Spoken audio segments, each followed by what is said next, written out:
In war and class, these life wants joined the all-life, wrestlings of a divided unity, inflicting mutual grief and happiness in ignorance of the self forever one.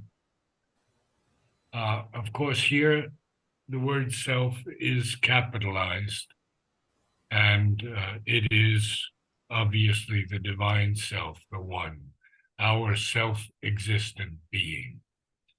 So we see that these beings from this kingdom of the little life, they do war with us and they clasp the life wants and the life wants that we also clasp, uh, possessions, food, homes, friendships, etc. And they are therefore wrestlings of a divided unity. But because they are wrestlings of a divided unity, they inflict mutual grief and happiness in ignorance of the self forever one. Well, we'll go on. Arming its creatures with delight and hope, a half-awakened nescience struggled there to know by sight and touch the outside of things. Instinct was formed. In memory's crowded sleep, the past lived on, as in a bottomless sea, inverting into half-thought the quickened sense. She felt around for truth with fumbling hands. Now I have to go to the next page, so give me a moment, please.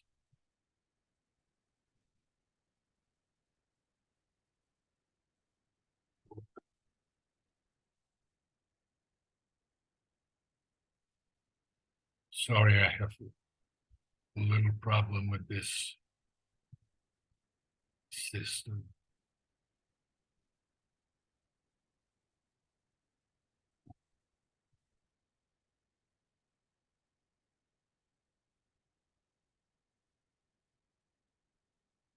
Okay. Now,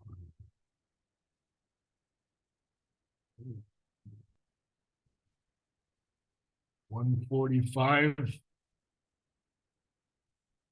146. 146, sorry. 146, got it. Okay.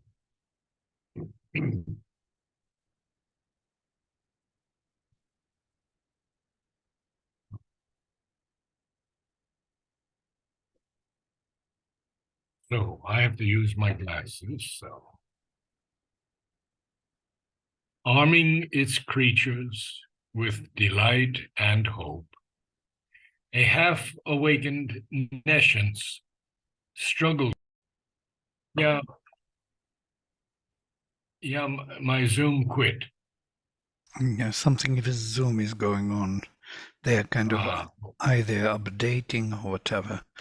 We are back. Okay. All right.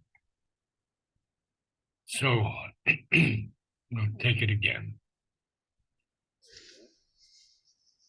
Arming its creatures with delight and hope, a half-awakened nescience struggled there to know by sight and touch the outside of things. Instinct was formed. In memory's crowded sleep, the past lived on as in a bottomless sea. Inverting into half-thought the quickened sense, she felt around for truth with fumbling hands, clutched to her the little she could reach and seize, and put aside in her subconscious cave. So we see here this plane of existence, and now I've lost mine. Can you move yours for me? Thank you. Good. We see here that this attempt at, well, I'm back to you again. Oh, this is. Okay, you tell me anytime so I can stop projecting. Yeah, I'll open this. Yeah, okay. The problem is Word has quit on me now also. So it looks like I'm going to have to go to, yeah, Word has quit. So I'll go with yours, Vladimir. You can project it.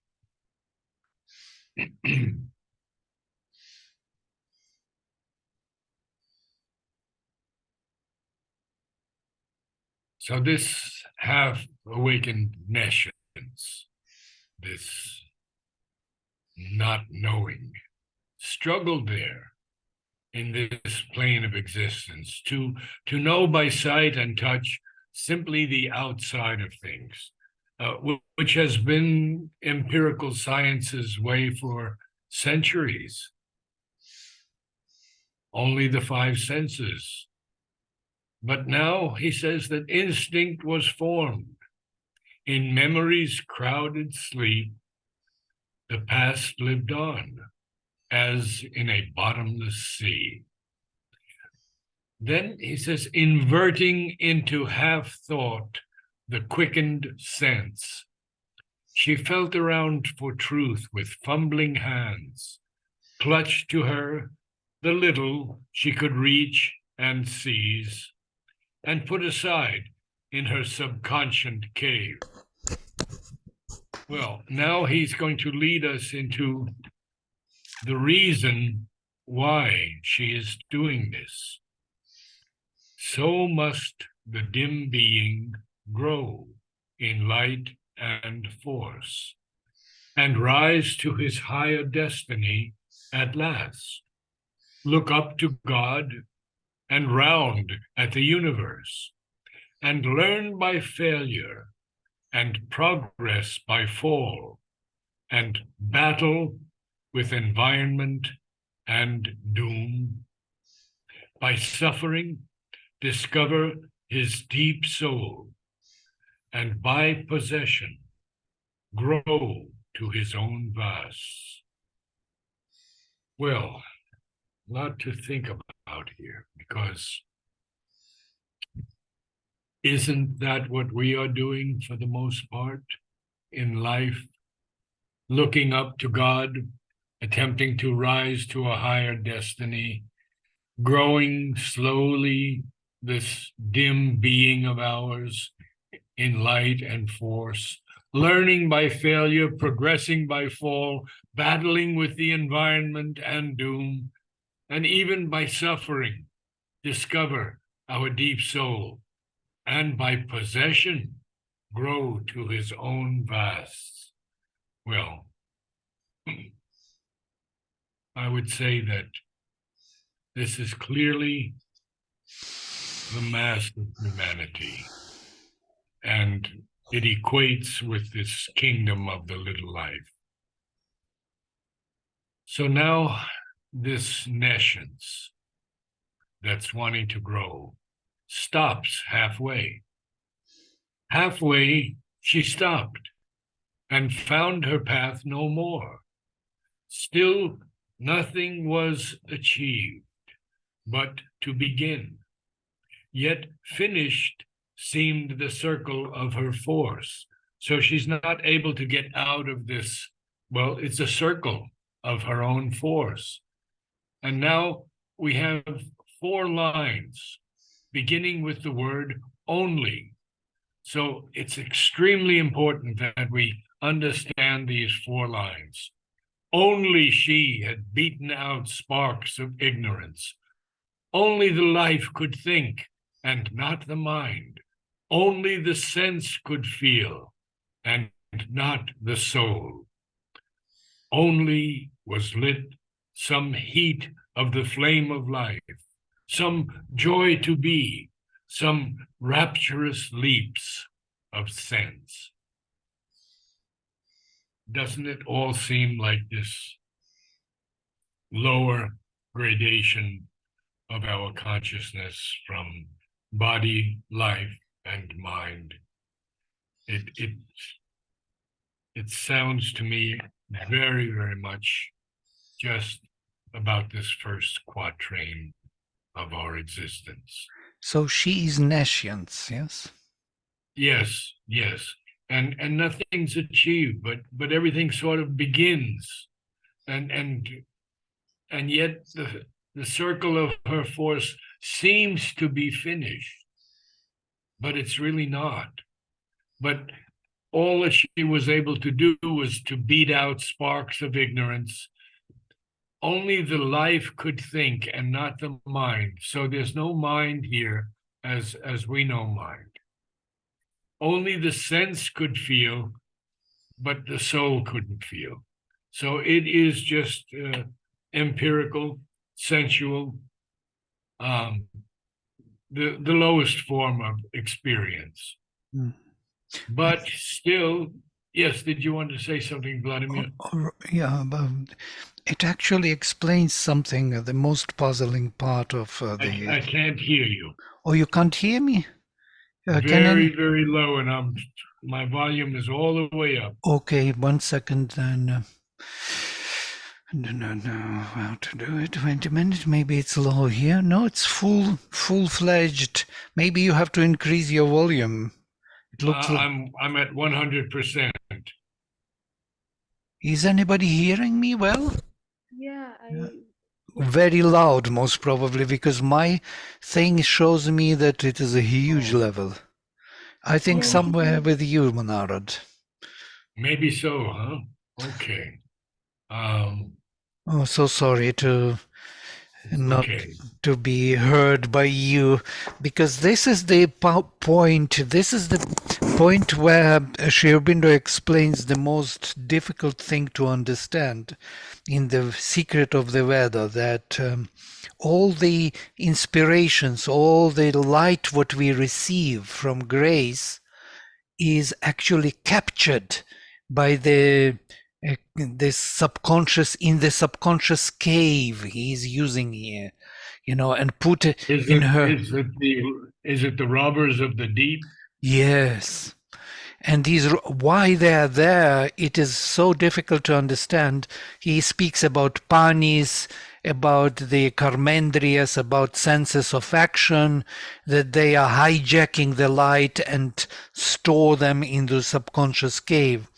And the whole secret of the Veda is that we invite higher forces which will break that cave and release those treasures which were stolen over a long period of evolutionary time. And now here he explains this, that nescience is actually acting on its own. It tries to get out of that, to go to the upper levels, and it grabs everything which is coming to it, which it can reach to every light, and pulls it down. And because of that, we have this phenomenon that we cannot be active and perceptive at the same time. When we are becoming active, the light is stolen and put into the subconscious cave.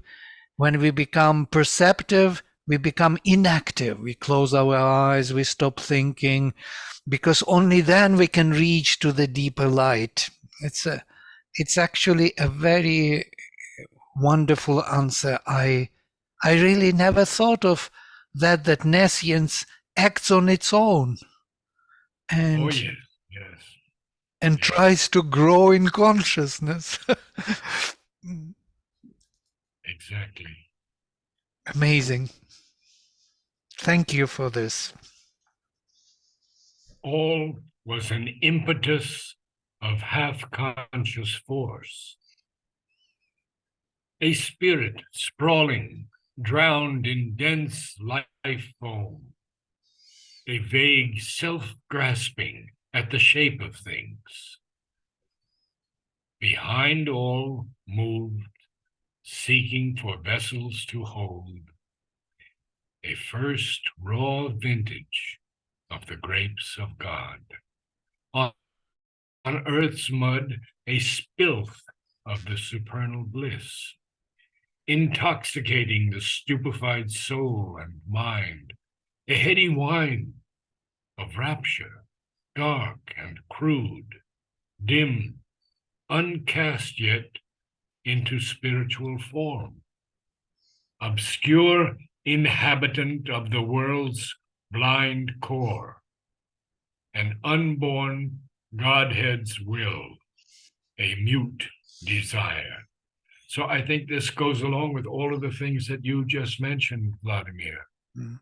This is what is happening, this attempt at a dense life foam by the spirit that's sprawling down in this dense life, and this vague grasping at the shape of things, and we see that everything was an impetus of half-conscious force. And note that he capitalizes force here, used in its highest sense. What are they seeking for? They want vessels, some vessel to hold this first raw vintage of the grapes of God. Even on earth's mud, they want a spilth of the supernal bliss, intoxicating the stupefied soul and mind, a heady wine of rapture, dark and crude, dim, uncast yet into spiritual form, obscure inhabitant of the world's blind core, an unborn Godhead's will, a mute desire.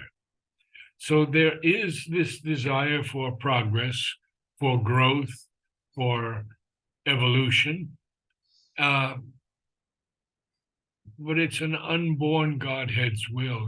It's a mute desire, a desire that is not voicing its aspiration. So now we're going to come after this little break, and I always recommend that everyone rest just a few moments before they begin the next section, when Sri Aurobindo gives us a clear break. But now he's going to tell us something much more positive. A third creation now revealed its face. A mold of body's early mind was made. A glint of light kindled the obscure world force. It dowered a driven world with the seeing idea and armed the act with thought's dynamic point. A small thinking being watched the works of time. So we're seeing this creation come into realization. It's actually revealing its own face. And we have this mold of the body's early mind being made. We have this glint, it's just a touch of light that has kindled the obscure world force. It dowered a driven world with the seeing idea. And here, Sri Aurobindo capitalizes idea once again. We already know that he often uses idea, real idea, gnosis for the supramental. So it is dowering, giving that force to a driven world with the seeing idea, the idea that sees, and armed the act with thought's dynamic point. Now he puts a colon after point because he wants us to understand this next line so clearly. A small thinking being watched the works of time. Yeah. Yes. So a third creation is a mental creation, basically. Yeah, and a very early mental creation. Yeah. Uh, almost a primal mind. He calls it a mold of the body's early mind. But there is that glint of light kindling the obscure world force. Their seeing idea is there also, and we have now this small thinking being watching the works of time. Can we move a little more up?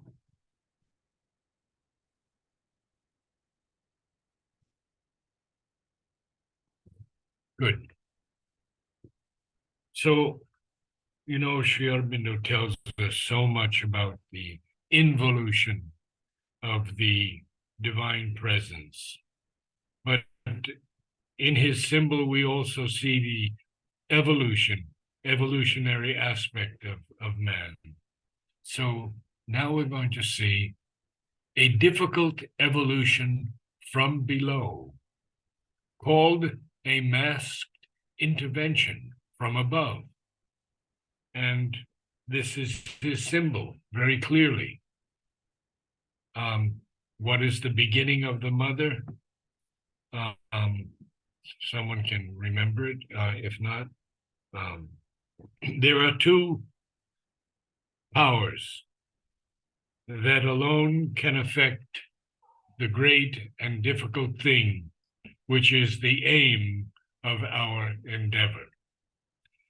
A fixed and unfailing aspiration that calls from below, and a supreme grace from above that answers.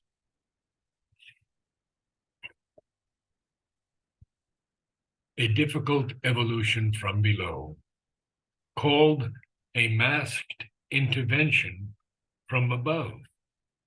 Else, this great, blind, inconscient universe could never have disclosed its hidden mind, or even in blinkers worked in beast and man, the intelligence that devised the cosmic scheme. Well, we have this masked intervention from above because no one can see the divine. Mother made that very clear, and I believe I've told you the story of Huta asking Mother if she was truly divine. Are you really the divine Mother? And the mother said to her, come tomorrow. And Huta came the next day, and she was so awestruck she could hardly speak to me. She said, from here up, she showed me who she was. So this masked intervention comes down from above. If it did not come from above, this great, blind, inconscient universe, look at these lines, great, blind, inconscient universe could never have disclosed its hidden mind, or even in blinkers worked in beast and man, the intelligence that devised the cosmic scheme. Now, you know what blinkers are.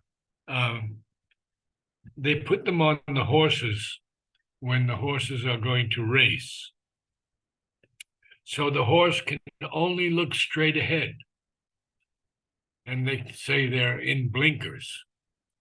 So this mass intervention is working in beast and man in blinkers. And it is the intelligence that devised the cosmic scheme. Now, we have to go back to Ashwapati now because he's been experiencing all of this. He's been viewing all of it. And now Sri Aurobindo says, at first, he saw a dim, obscure mind power, moving, concealed by matter and dumb life. Well, yes, but he sees it. He sees this obscure mind power, but it is concealed by matter and silent life. A current thin, it streamed in life's vast flow, tossing and drifting under a drifting sky, amid the surge and glimmering tremulous wash, released in splash of sense and feelings waves. Look at the alliteration. Oh. It's a thin current, no doubt. And it's streaming in this vast flow of life. It's even tossing and drifting under a drifting sky, amid the surge and glimmering tremulous wash. Wow. But it's released in splash of sense and in feelings waves. Is our time up? Oh, do we have a few Yes. more minutes? We are actually quite over time, but yeah, we can go on. Yeah, we have always a kind of a margin we can cover. So, All right, just a few minutes more. sure, no problem. In the deep midst of an insentient world, its huddled waves and foam of consciousness ran, pressing and eddying through a narrow strait, carrying experience in its crowded base. Well, there we are. We have the first signs of this mind power moving, that's sort of hidden in matter and hidden in silent life. It's a thin current, but it's streaming in this vast flow of life, and it's tossing and it's drifting under a drifting sky, amid the surge and glimmering tremulous wash, glimmering just a little bit of light, and this tremulous wash released in splash of sense and feelings waves. In the deep midst of an insentient world, its huddled waves and foam of consciousness ran, pressing and eddying through a narrow strait, carrying experience in its crowded pace. We'll find out a lot more next week. Thank you all. Thank you, It's Narad. good to be back with you again. Namaste. So Namaste. nice. Thank you.